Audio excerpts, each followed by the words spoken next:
प्यारे छात्रों, स्वागत है आपका अपने YouTube channel Everest maths classes में। मैं रंजीत कुमार। जैसा कि आप सबको मैंने बोला था कि ये जो मॉडल पेपर जारी हुआ है बिहार बोर्ड का, उसका मैं एक एक करके सारे क्वेश्चन के एक्सप्लेनेशन वीडियो डालूँगा। तो स्वागत है आपका चौथे पार्ट वाले वीडियो में, जिसमें मैंने शुरू में जो है 3 वीडियो जो है अपलोड किया है, जिसमें डिटेल करके पहले वीडियो में 15 क्वेश्चन, फिर 15 और फिर 20 क्वेश्चन, यानी कुल मिलाकर 50 क्वेश्चन का जो है सॉल्यूशन हो चुका है। तो यहाँ हम आज जो है 50 क्वेश्चन के बाद करेंगे, देखेंगे आप स्क्रीन पर। 50 क्वेश्चन के बाद क्वेश्चन नंबर 51 से हम जो है आज सॉल्यूशन करेंगे। क्वेश्चन नंबर 51 जो है यहाँ है आपके पास कि सेक स्क्वायर 60 माइनस 10 स्क्वायर 60 अब प्लस 1 बराबर क्या होगा। तो देखिए, सेक स्क्वायर 60 और माइनस 10, इसको दो तरीके से बना सकते हैं। या तो चाहे तो हम सेक 60 का और 10 60 का जो है मान रख करके उसको फिर माइनस करके बना सकते हैं, फिर प्लस 1 है तो जोड़ सकते हैं, लेकिन वो लंबा प्रोसेस होगा। चूँकि हम ऑब्जेक्टिव क्वेश्चन कर रहे होंगे तो ऑब्जेक्टिव क्वेश्चन की तरह इसको आप बनाएं। यहाँ एक फार्मूला जो होता है, ध्यान देंगे, sec square theta minus 10 square theta is equal to 1। तो ये फार्मूला 1 होता है और यहाँ पे एक 1 पहले से दिया हुआ है, तो 1 + 1 जो है आपका 2 हो जाएगा। यानी यहाँ थीटा का वैल्यू 60 है, तो अगर दोनों सेम हो तो sec square minus 10 square is equal to 1 होगा। तो 1 1 2 हो जाएगा इसका आंसर। ठीक है, तो यही सही जवाब है। चलिए अगला क्वेश्चन देखते हैं। अगला क्वेश्चन है क्वेश्चन नंबर 52। कॉट 90 माइनस ए, यानी कॉट 90 + 90 माइनस थीटा, तो ये होता है टेन थीटा। याद रखेंगे, cot 90 minus theta tan theta होता है। जैसे sine 90 minus theta, sine 90 minus theta जो है आपका होता है cos theta. Sine 90 minus theta जो होता है आपका कॉस थीटा होता है। उसी तरह से है ना, कॉस 90 माइनस थीटा जो हो जाएगा साइन थीटा हो जाता है। ये दोनों एक दूसरे के उल्टा होते हैं। फिर आपका जो होता है cosec 90 minus theta sec theta होता है। कॉसेक 90 माइनस थीटा क्या होता है, सेक थीटा होता है। और एक जो होता है आपका, जो कि क्वेश्चन में ही दिया है ना, cot 90 minus theta tan theta, या tan 90 minus theta cot theta होता है। ठीक है, तो इसको याद रखेंगे और इससे जुड़ा हुआ क्वेश्चन ऐसे ही आएगा, है ना। डायरेक्ट अगर आपसे पूछ दे तो डायरेक्टली आप बता देंगे कि इतना होता है। ठीक है, तो यहाँ चूँकि कॉट 10 में होता है, याद रखेंगे, कॉट का जो इन्वर्स होता है साइन का कॉस में होता है, कॉस का सेक में होता है, और कॉट का 10 में होता है 90 माइनस थीटा। और ऐसे जो साइन का उल्टा जो होता है कॉसेक होता है, 10 का उल्टा कॉट होता है, और कॉस का उल्टा जो है सेक होता है। तो उल्टा इन्वर्स जो है अलग चीज़ है, और यहाँ पे 90 माइनस थीटा का जो रिलेशन है ये कॉम्प्लीमेंट्री एंगल का, ये अलग है। ठीक है, तो इसको याद रखेंगे। तो चलिए अगला क्वेश्चन देखते हैं। क्वेश्चन नंबर 53 नंबर क्वेश्चन है आपका 2 tan 3 degree 1 + 10 square 30 degree. Sorry, यहाँ पे थोड़ा सी ये गलती दिया हुआ है क्वेश्चन गेस्ट पेपर में, तो इसको थोड़ा सा हम सुधार लेते हैं। पहले यहाँ पे जो दिया है आपका 2 tan 30 डिग्री हो गया है ना, जो 3 डिग्री लिखा है। अब चलिए देखते हैं इसको कैसे बनाएंगे। तो ये जो सबसे आसान तरीका है उसको बनाने के लिए आप पहले एक फार्मूला है 2 tan 30 डिग्री 1 + 10 स्क्वायर 30 डिग्री। तो 2 tan 30 डिग्री का जो वैल्यू होगा 2 × tan 30 का जो वैल्यू हो जाएगा ये हो जाएगा 1/√3, और बटा में 1 + 10 स्क्वायर 30 डिग्री है। तो ये यहाँ पे एक फार्मूला हम लगा सकते हैं। ये फार्मूला है 1 + 10 स्क्वायर थीटा का। तो 1 + 10 स्क्वायर थीटा बराबर होता है आपका सेक स्क्वायर थीटा। तो ये हो जाएगा सेक स्क्वायर 30 डिग्री, ये हो जाएगा सेक स्क्वायर 30 डिग्री। तो यहाँ पे पहले ऊपर आप गुणा कर लेंगे 2 में 1 से, तो 2/√3 हो जाएगा, और इंटू में सेक स्क्वायर 30 जो है ऊपर जब जाएगा ये, तो ये हो जाएगा कॉस स्क्वायर 30 डिग्री। तो यहाँ हो जाएगा 2/√3 और इंटू कॉस 30 का जो वैल्यू होता है ये होता है √3/2। तो √3 यहाँ स्क्वायर है तो इसको 2 बार लिख लेंगे, √3/2 इंटू √3/2। तो यहाँ देखेंगे ये 2 से 2 कैंसिल हो गया, √3 से √3 कैंसिल हो गया, तो सिर्फ आपका बच गया यहाँ पे √3/2। इसको 1 से मल्टीप्लाई करेंगे, यहाँ 1 आया हुआ है तो ये √3/2 ही रहेगा। तो टोटली आपका √3/2 जो है कितना का वैल्यू होता है इसको देख लेंगे। sin 30 का अब आंसर मिला लिया जाए, √3/2 जो है आया हुआ है, तो √3/2 जो है किसका वैल्यू होगा, √3/2। तो देखा जाए तो √3/2 जो है sin 30 का वैल्यू होता है, या cos 60 का वैल्यू होता है, या tan 60 का, या sin 60 का। तो ये जो है आंसर आपका sin 60 डिग्री का जो वैल्यू होता है √3/2 होता है।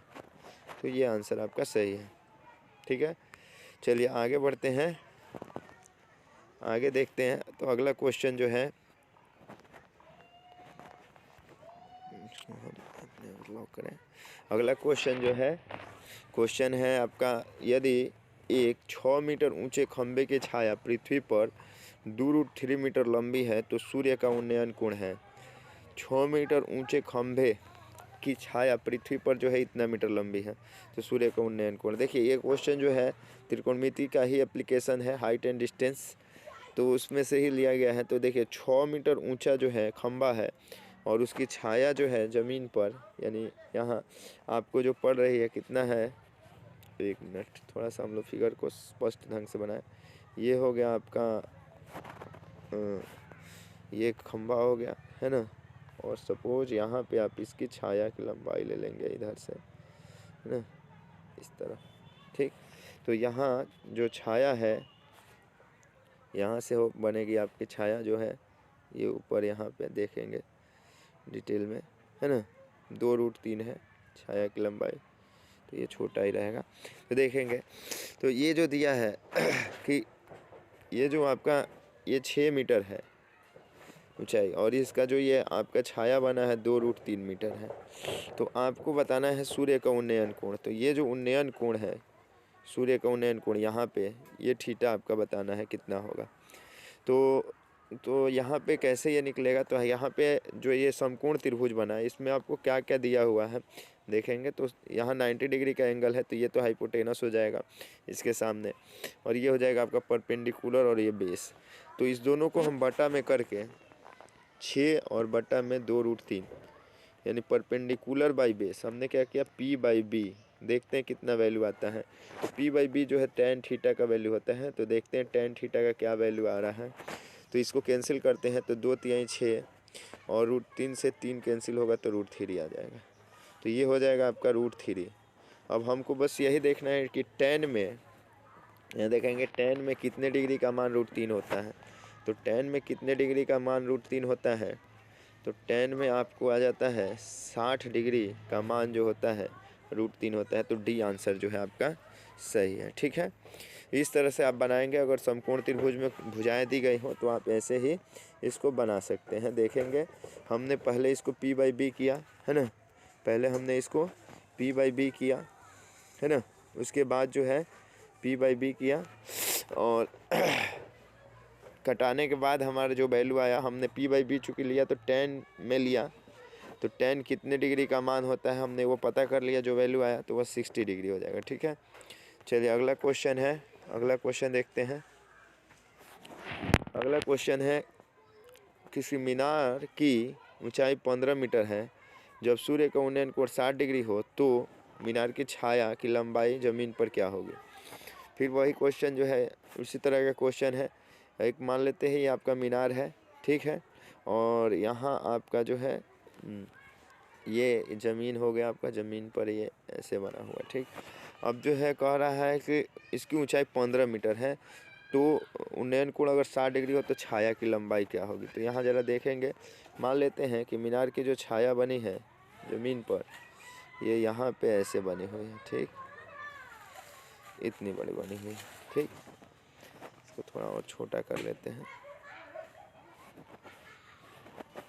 यहाँ से छाया जो है यहाँ से मान लेते हैं थोड़ा सा इसमें थोड़ा सा यहाँ तक है ना छाया बनी हुई है। तो ये आपका 15 मीटर है इसका ऊंचाई, ठीक। जो ऊंचाई है आपका वो 15 मीटर है। ये ऊंचाई जो दिया है 15 मीटर है, ठीक। और यहाँ जो है आपको इसका लंबाई बताना है, छाया की लंबाई। तो यहाँ ये समकोण त्रिभुज ये भी बनेगा अगर इसको ऐसे मिलाया जाए।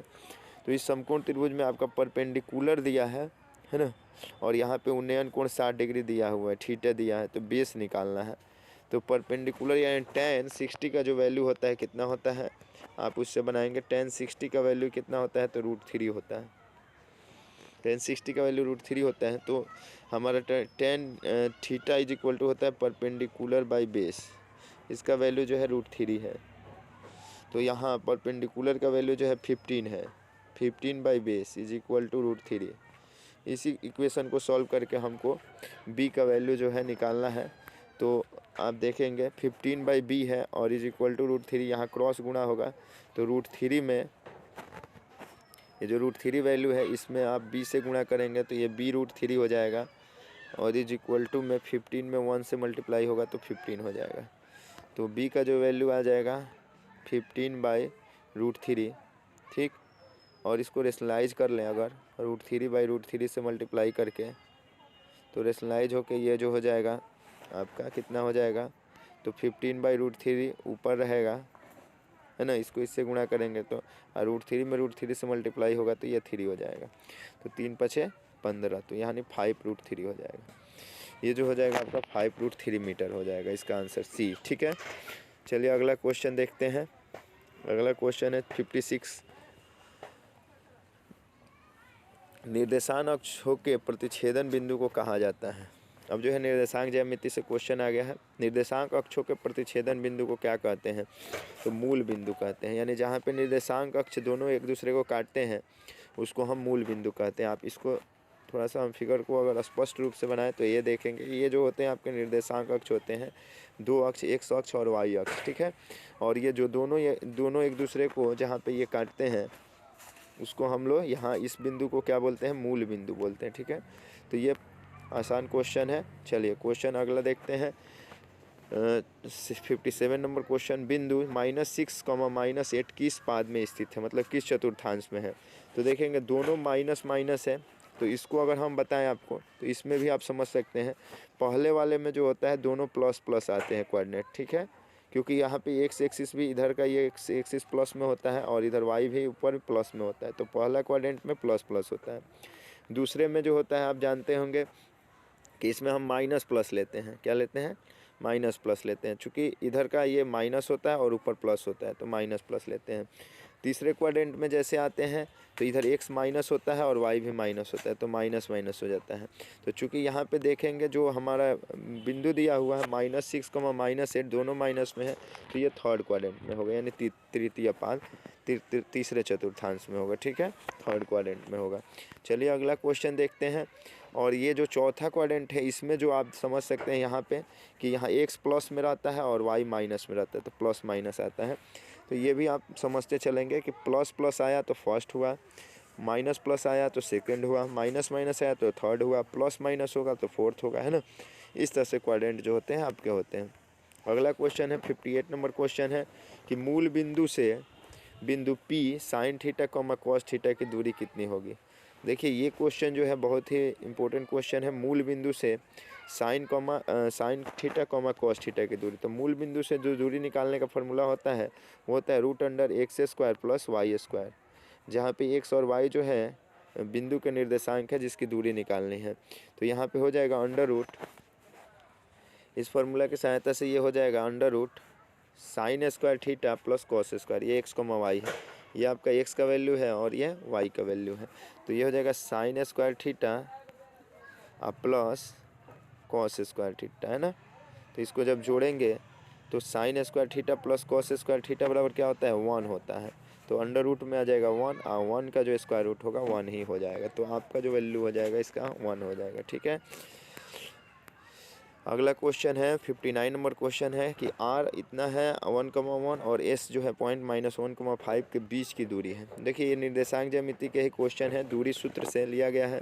अब निर्देशांक ज्यामिति में दूरी सूत्र का जो फॉर्मूला होता है वो रूट होता है √x2 माइनस x1 का होल स्क्वायर अब प्लस में y2 माइनस y1 का होल स्क्वायर है ना। तो इस फार्मूला की सहायता से हम इसको बनाएंगे तो देखते हैं क्या होगा।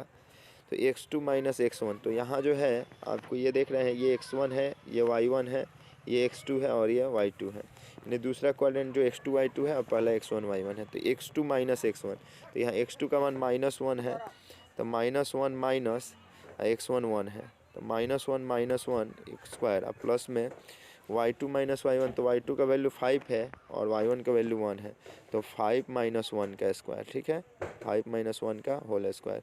अब इसको हमको कर लेना है सॉल्व।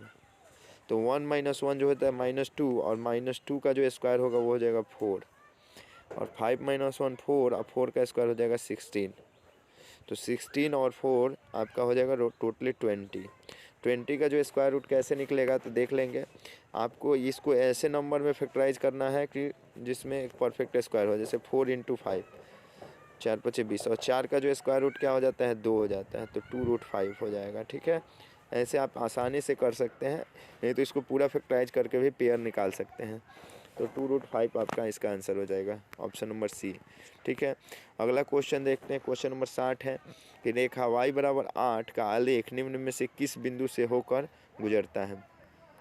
y बराबर 8 का आलेख निम्नलिखित में से किस बिंदु से होकर नहीं गुजरेगी, गुजरता नहीं है, नहीं गुजरेगी। क्वेश्चन पढ़ने में थोड़ा मिस्टेक हुआ। तो यहाँ जो है इसका जो है y बराबर 8, तो इसमें देख लेंगे किस क्वाड्रेंट में y का वैल्यू जो है 8 है। तो देख रहे हैं कि इसमें भी है, इसमें भी है, सभी कोऑर्डिनेट में जो है y का वैल्यू 8 है, तो ये सब 8 से होकर गुजरेगा। सिर्फ यही जो पॉइंट है 8,1 जिसमें x का वैल्यू 8 है, ये इस y बराबर 8 से होकर नहीं गुजरेगी, ठीक है। चलिए अगला क्वेश्चन जो है देखते हैं। अगला क्वेश्चन है 61 नंबर क्वेश्चन है, निम्नलिखित में से कौन सा बिंदु प्रथम चतुर्थांश में है, यानी फर्स्ट क्वाड्रेंट में। तो अभी हमने क्या बताया कि जो प्लस प्लस होता है फर्स्ट क्वाड्रेंट में होता है, प्लस प्लस, तो प्लस प्लस वाला जो भी साइन होगा वो फर्स्ट क्वाड्रेंट में हो जाएगा। तो यहाँ हो जाएगा 10,4, ठीक है। तो ये दोनों प्लस में है, बाकी जो है अलग अलग क्वाड्रेंट में सभी है। अगर आप देखें तो ये माइनस कॉमा प्लस है -4,3, तो ये सेकंड में है, ठीक है। ये थर्ड में है -4,-3 और 4,-3 जो है ये आपका फोर्थ में है, ठीक। चलिए अगला क्वेश्चन देखते हैं, क्वेश्चन नंबर 62। बिंदु ए 5,6 वाई अक्ष से लंबवत दूरी कितनी होगी। 5,6 की वाई अक्ष से लंबवत दूरी, इसको थोड़ा सा हम डिटेल में समझाएंगे आपको, क्योंकि ये कॉन्सेप्चुअल क्वेश्चन है। यहाँ आसानी से आप इसको बता सकते हैं। देखिए मान लेते हैं ये दो एक्सिस हैं, ठीक है, और आपसे पूछा जा रहा है कि एक बिंदु जो है 5,6 जो कि किस क्वाड्रेंट में होगा, तो फर्स्ट क्वाड्रेंट में होगा 5,6। तो इसकी जो दूरी है लंबवत दूरी कहाँ से पूछ रहा है, वाई अक्ष से। तो जो भी बिंदु है 5,6, ठीक है, 5,6 जो भी बिंदु होगा जहाँ भी हो, तो वो जो होगा यहाँ आप देखेंगे कि इसकी जो लंबवत दूरी है कैसे निकलेगी। तो अगर एक अक्ष से लंबवत दूरी पूछा जा रहा है तो यहाँ तो इसका कोऑर्डिनेट 5 होगा, और अगर वाई अक्ष से वाई अक्ष पर देखें इसको लंबवत अगर गिराएं तो यहाँ इसका कोऑर्डिनेट 6 होगा, तब जाकर इसका कोऑर्डिनेट बना है 5,6। तो ये जो आपका 5 देख रहे हैं ये इसकी लंबाई है। यानी कहने का मतलब क्या है कि ऊपर वाला जो आपका ये हम x5 लिए हैं, तो यहाँ से ये 5 यूनिट होगा, ये 5 यूनिट होगा, तभी ना यहाँ 5 आया है। तो ये जो हो जाएगा यहाँ ये जो लंबाई हो जाएगी वाई अक्ष की लंबवत जो दूरी हो जाएगी इस बिंदु की वो 5 यूनिट हो जाएगी, और एक अक्ष की जो लंबवत दूरी हो जाएगी ये वाली दूरी, तो ये 6 यूनिट हो जाएगी, ठीक है ना। तो इस तरह से ये क्वेश्चन है। तो वाई अक्ष से चूँकि पूछ रहा है लंबवत दूरी, तो वो हो जाएगी 5 यूनिट। यानी एक्स कोऑर्डिनेट जो होता है किसी भी बिंदु का एक्स निर्देशांक जो होता है वो वाई अक्ष से लंबवत दूरी होता है, और वाई निर्देशांक जो होता है वो एक्स अक्ष से लंबवत दूरी होता है। इसको इस तरह से भी पूछ सकता है कि बिंदु 5,6 की, है ना, सॉरी, इस तरह से पूछेगा कि किसी बिंदु की वाई अक्ष से लंबवत दूरी क्या कहलाती है। तो वाई अक्ष से लंबवत दूरी जो होती है एक्स निर्देशांक होती है, वाई अक्ष से लंबवत दूरी एक्स निर्देशांक होती है। तो यहाँ पे आंसर जो हो जाएगा हमारा 5 हो जाएगा, ठीक है, 5 इकाई, ऑप्शन नंबर ए। चलिए अगला क्वेश्चन देखते हैं। क्वेश्चन नंबर 63 कह रहा है बिंदुओं m -2, 10 और n -8, 14 को मिलाने वाले रेखाखंड के मध्य बिंदु का नियामक है। ये जो है मिड पॉइंट से निकालना है। तो मध्य बिंदु फार्मूला जो है ये सेक्शन फार्मूला यानी विभाजन सूत्र से निकला हुआ है। तो इसका डिटेल जो वीडियो है हम बना देंगे आपको, कोऑर्डिनेट का भी, इसको भी आप ज़रूर देखिए। तो यहाँ देखेंगे ये कैसे होगा। जब भी मध्य बिंदु आपसे पूछे तो एकदम आसान है। देखिए आप इसका फर्स्ट कोऑर्डिनेट और इसका फर्स्ट कोऑर्डिनेट लेकर के जोड़ लीजिएगा। तो -2 और -8 जोड़ेंगे तो आपका हो जाएगा -10। अब बटा में 2 कर लीजिएगा यानी हाफ कर दीजिएगा तो हो गया ये -5। ठीक, तो देख लीजिए -5 से मिलता हुआ कौन सा है फर्स्ट क्वाड्रेंट। तो यहाँ पे ऑप्शन नंबर सी में ये आंसर हो जाएगा। ठीक है, ऑब्जेक्टिव के लिए जितना शॉर्ट हो उतना ही शॉर्ट आप करेंगे, ज़्यादा लंबे में जाने की ज़रूरत नहीं। अगर इसको डिटेल में हम बनाएं तो ये निकालने का जो फार्मूला है x = x1 + x2/2, ये मध्य बिंदु सूत्र से है। तो सेम वही आपका -10/2 आएगा और -5 हो जाएगा। ठीक है, तो जब भी मध्य बिंदु का आए तो आपको क्या करना है, फर्स्ट दोनों कोऑर्डिनेट को जोड़ के हाफ कर लेना। अगर मिल रहा है फर्स्ट पॉइंट तो फिर सेकंड वाले को भी जोड़ के हाफ कर लेंगे और उसके बाद दोनों पॉइंट निकल जाएगा और आसानी से आंसर हो जाएगा। ठीक है, अगला क्वेश्चन देखते हैं। 64 नंबर क्वेश्चन है, यदि किसी वृत्त के व्यास के छोरों के निर्देशांक इतना और इतना है तो वृत्त के केंद्र का निर्देशांक बताएं। ये भी वही क्वेश्चन है, इसका केंद्र का निर्देशांक निकालना है। मान लेते हैं आपका ये वृत्त है और इसका ये व्यास है। ठीक, तो ये व्यास के जो यहाँ इस छोर के और इस छोर के आपके निर्देशांक दिए गए हैं। तो आप एक बात बताइए कि जो केंद्र होता है वो व्यास के कहाँ पे स्थित होता है, यानी कि उसके मध्य में स्थित होता है, एकदम बीच में। तो ये जो केंद्र होगा यानी मध्य बिंदु का अगर निर्देशांक निकाल दें तो केंद्र का भी निर्देशांक निकल जाएगा। तो सेम वही चीज़ करेंगे, यहाँ पे 6 और -6 को जोड़ लेंगे। तो 6 + -6 जोड़ेंगे तो ये 0 हो जाएगा और 0 को हमने क्या बताया, 2 से भाग दे देंगे तो 0/2 आपका 0 ही रहेगा। तो इसका जो ऑप्शन हो जाएगा ये हो जाएगा सी, 0,0। ठीक है, अगला क्वेश्चन जो है देखते हैं हम। 65 नंबर क्वेश्चन कि बिंदु ए 3,4 और बिंदु P,1 के मूल बिंदु के से समदूरस्थ है तो P का मान है। अगर मूल बिंदु से समदूरस्थ है यानी बराबर दूरी पर है तो P का मान क्या होगा। तो अगर मूल बिंदु से समदूरस्थ है तो इसकी दूरी और इसकी दूरी बराबर होगी। तो पहले मूल बिंदु से बिंदु ए की दूरी अगर निकाले जाए तो ये होता है √x² + y² यानी 3² + 4²। तो 3 का स्क्वायर हो जाएगा 9 और +4 का स्क्वायर हो जाएगा 16। तो √25 आ गया, यानी 25 का रूट जो हो जाएगा आपका 5 हो जाएगा। तो 5 इकाई हो गई मूल बिंदु से बिंदु ए की दूरी। तो 5 इकाई तब बी से भी दूरी होनी चाहिए। तो 5 इकाई यानी कि अब हम जो है इसका भी मूल बिंदु से दूरी का वही सूत्र रखेंगे, √x² यानी p का स्क्वायर +y² यानी 1 का स्क्वायर 1 = में आपका जो दूरी आया 5 यूनिट, इसको बराबर में 5 कर लेंगे। तो जब इसको सॉल्व करेंगे तो इधर से आप रूट को हटा दीजिए, रूट को इधर भेज दीजिएगा तो स्क्वायर हो जाएगा 5 का। तो p² + 1 = 5 का स्क्वायर जो हो जाएगा 25 आ जाएगा। ठीक है, तो फिर हम यहाँ से अब ये जो +1 आया है यहाँ पे इसको इधर भेज देंगे तो माइनस हो जाएगा। तो p² का जो वैल्यू हो जाएगा 25 - 1 यानी 24 हो जाएगा। और 24 से जो हम रूट निकालेंगे, 24 का रूट जो यहाँ p² है तो p का वैल्यू निकालेंगे तो √24 हो जाएगा। तो 24 का जो रूट होगा आपको ये हो जाएगा 2√6। ठीक है, कैसे होगा, तो चूँकि हम जानते हैं कि 24 का फैक्टराइज करेंगे तो हमने क्या बताया कि जितना शॉर्ट हो उतना करिएगा। तो 24 को ऐसे 2 नंबर में तोड़िएगा जिसमें से कोई एक नंबर क्या हो आपका परफेक्ट स्क्वायर हो। तो 24 को तोड़ेंगे 4 × 6 जिसमें 4 एक परफेक्ट स्क्वायर है। तो 4 का रूट हो गया 2 और ये √6 जो है रूट में ही रह जाएगा। तो 2√6 हो जाएगा। तो आपका इसका आंसर जो है देख लीजिए कौन सा है। तो हाँ, यहाँ पर आंसर नंबर जो डी है, डी जो आंसर है वो सही है ना, 2√6। तो आशा करता हूँ कि आपको ये वीडियो अच्छा लगा होगा और इस वीडियो में इतना ही, वीडियो ज़्यादा लंबा ना हो इसलिए आपको इसके अगला पार्ट जो है मैं अगले वीडियो में बताऊँगा। अभी तक के लिए आपको जो मैंने टोटली जो है इस वीडियो में 15 क्वेश्चन कर दिए। तो ये पार्ट 4 में भी 15 क्वेश्चन हमने किया और इसके आगे जो है अब क्वेश्चन मैं अपलोड करूँगा आप पर आपको ये वीडियो कैसा लगा कमेंट में ज़रूर बताएं, और अगर आपको ये वीडियो पसंद आया तो इसे लाइक करें, अपने दोस्तों में शेयर करें, और ऐसे ही वीडियो के लिए हमारे चैनल को आप सब्सक्राइब कर लें और बेल आइकन को दबा दें कि जब भी मैं अगला वीडियो डालूं तो आप तक सबसे पहले पहुंचे। धन्यवाद।